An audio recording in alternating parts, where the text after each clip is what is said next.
কাদের জন্য প্রয়োজন এই প্রাইমারি পিসিআই এবং কারা আসলে এর ক্যান্ডিডেট? এর ক্যান্ডিডেট হবে আমার যদি একদম গ্রসলি বলি, একদম নিউ হার্ট অ্যাটাক বা আপনার হার্ট অ্যাটাক হয়েছে মাত্র 90 মিনিট থেকে 1 ঘন্টা 20 মিনিটের মধ্যে এই রুগীটা বুকে ব্যথা নিয়ে আমাদের কাছে আসলে আমরা তাকে গ্রসলি যখন দেখে বুঝে ফেলবো তার একটা হার্ট অ্যাটাক হয়েছে, একদম কিছু পরীক্ষা দিয়েই আমরা তাকে কিন্তু ক্যাথ ল্যাবে নিয়ে যাব প্রাইমারি পিসিআই করার জন্য।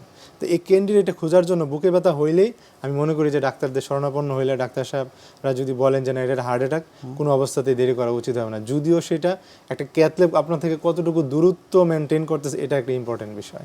আপনি যদি আসেন ধরেন নীলফামারী অথবা এদিকে ধরেন সিলেটে যদি এখন ক্যাথ ল্যাব আছে, আপনি আসেন রংপুর, যশোর, এমন জায়গাতে আসেন যেখানে আপনার থেকে ক্যাথ ল্যাবের দূরত্বটা অনেক রুগী তো আমাদের হার্ট অ্যাটাক করে ঠিকভাবে সেন্টারগুলো তো আসতেছে না। আর যারা আসতেছে তাদেরকে কিন্তু আমরা প্রাইমারি পিসিআই এর ব্যাপারে বলতেছি না।